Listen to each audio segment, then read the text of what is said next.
जय ग्राम देवता, जय भारतवर्ष, जय भारतीय संस्कृति। हमारे अतीत के मौसम विज्ञानियों घाघ और भड्डरी की कहावतों के क्रम में आज उनकी कहावतों का आनंद लेते हैं। भाग 3 में भड्डरी जी की एक कहावत है, सावन मास बहे पुरवैया, बछवा बेच ले धेनु गैया।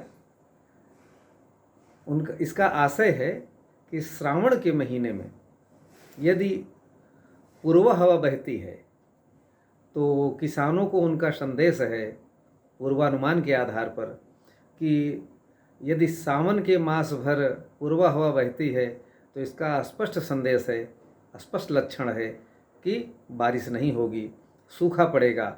इससे किसानों को उनकी सलाह है कि बछड़े बैल बेचकर और आप गाय रख लीजिए, जिससे कम से कम दूध और दही मट्ठा की प्राप्ति होती रहेगी। निश्चित तौर पर सूखा पड़ेगा। अगली कहावत है, माघ का ऊखम जेठ का जाड़, पहिले बरखा भरिगा ताल। माघ का ऊखम अर्थात माघ के महीने में, अंग्रेजी कैलेंडर के हिसाब से यह महीना संभवतः जनवरी में पड़ता है।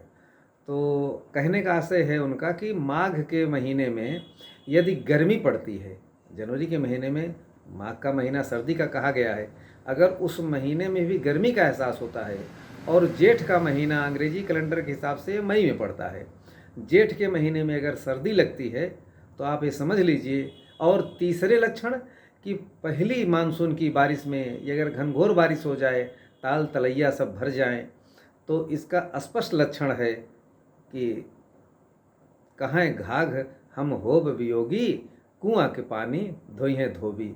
उस घाघ जी कहते हैं कि अगर ये ऊपर के तीनों संकेत मिलते हैं तो इसका स्पष्ट लक्षण है कि बारिश नहीं होगी, धन धान्य की उपज कम होगी।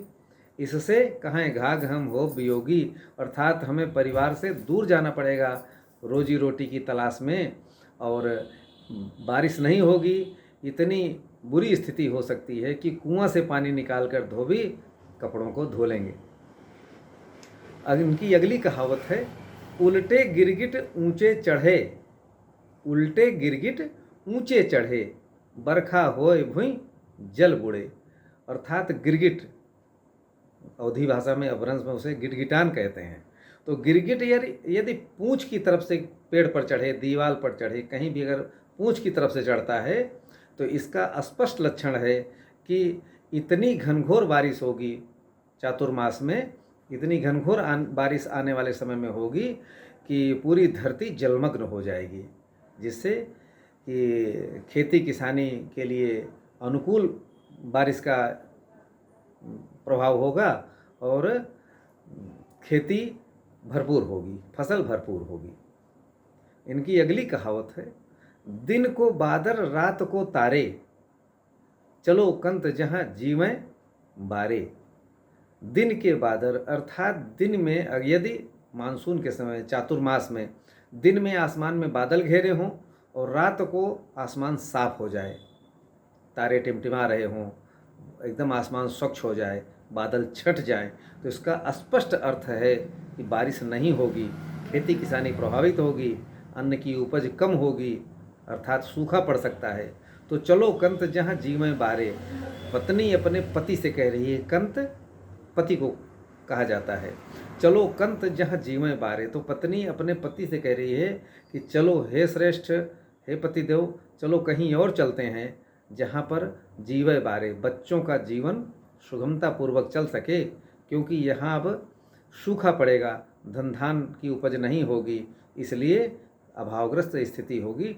चलिए ऐसी कहीं जगह चलते हैं जहाँ पर बच्चों का पालना करा जा सके। इनकी अगली कहावत है, रात को घाप घूप, दिन को छाया, कहाँ घाघ अब बरखा गया। अर्थात रात को यदि बादल घेरे घारे आए और दिन में छट जाएं, रात को यदि बादल खूब छाए रहें, बारिश ना हो, बादल खूब छाए रहें और दिन में बादल छट जाएं, तो घाघ का कहना है कि ऐसे लक्षण हैं कि अब बरखा समाप्त हो गई, अब बारिश नहीं होगी। अगली कहावत है, सावन शुक्ला सप्तमी जो गरजे अधिरात। सावन शुक्ला सप्तमी जो गरजे अधिरात, बरसे तो झूरा परे नाही समो सुकाल। अर्थात श्रावण मास के शुक्ल पक्ष की सप्तमी तिथि को, जैसे आज श्रावण मास के शुक्ल पक्ष की तृतीया तिथि है 3-4 दिन के बाद, सावन मास के शुक्ल पक्ष की सप्तमी तिथि को यदि आधी रात को बादल गरजे, पानी बरसे, तो आप ये समझ लीजिए निश्चित तौर पर सूखा पड़ेगा। बरसे तो झूरा पड़े। अगर उस दिन बारिश होती, उस रात को श्रावण शुक्ला सप्तमी की रात्रि में यदि बादल खूब गरजते हैं, बरसात खूब होती है, तो इसका स्पष्ट लक्षण है कि इसके पश्चात सूखा पड़ेगा और ना ही समो सुकाल, आगे का समय शुभ नहीं है खेती किसानी के लिए। खेती किसानी के दृष्टिकोण से उनका ये कहने का आशय है कि इसके पश्चात खेती किसानी के लिए समय शुभ नहीं है, अर्थात सूखा पड़ेगा और फसल की पैदावार अपेक्षाकृत कम होगी। इनकी अगली कहावत है, हस्त बरस चित्रा मणराय, घर बैठे किसान सुख पाए। हस्त नक्षत्र संभवतः ही अक्टूबर के लास्ट में पड़ता है। हस्त नक्षत्र बरसा, हस्त बरस चित्रा मणराय, यदि हस्त नक्षत्र में बारिश हो और उसके बाद चित्रा नक्षत्र में बादल घेरे रहें, मणराय दिन में अपेक्षाकृत धूप धरती पर कम आ पाए चित्रा नक्षत्र में, क्योंकि चित्रा नक्षत्र की धूप बहुत तीव्र कही जाती है, खेती किसानी के लिए थोड़ा सा तकलीफ देह होती है कि क्योंकि इतनी तेज़ धूप होती है, खेती कर पाना थोड़ा सा असुविधाजनक होता है। तो यदि हस्त नक्षत्र में भरपूर बारिश होती है और चित्रा नक्षत्र में बादल केवल मंडराते हैं, बारिश नहीं होती है, तो इसका स्पष्ट लक्षण है कि घर बैठे किसान सुख पाए, अर्थात इतनी बढ़िया फसल होगी, इतनी धन धान की उपज अच्छी होगी कि किसान घर बैठे सुखी महसूस करेंगे। इनकी अगली कहावत है, जब बरखा चित्रा में होए, सगरी खेती जावे खोए। यदि चित्रा नक्षत्र में बारिश होती है, उस समय चित्रा नक्षत्र में बरसात के समय की जो फसल है वो तैयार होके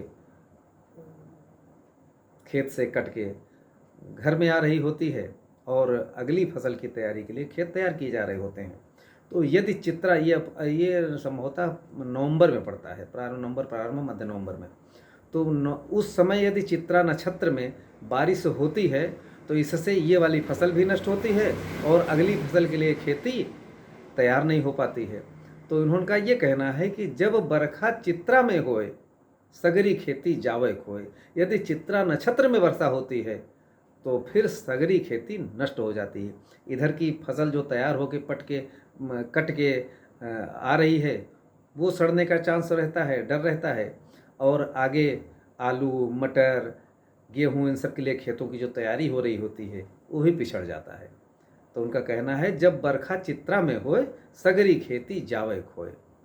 इनकी अगली कहावत है, जो बरसे पुनर्वसु स्वाति, चरखा चले न बोले तांती। यदि पुनर्वसु नक्षत्र में और स्वाति नक्षत्र में वर्षा होती है तो किसान सुखी होंगे, इतना सुखी होंगे, खेती किसानी बढ़िया होगी, धन धान की उपज अच्छी होगी कि फिर उन्हें और कुछ इसके बारे में, दूसरी कमाई के बारे में, किसी दूसरे आय के साधन के बारे में सोचने की आवश्यकता ही नहीं होगी, यदि बारिश पुनर्वसु और स्वाति नक्षत्र में होती है। इस प्रकार आज हमने उनकी 9 कहावतों का आनंद लिया, उनके बारे में जाने समझे। शेष अगले अंक में। जय ग्राम देवता, जय भारतवर्ष, जय भारतीय संस्कृति, जय श्री राम।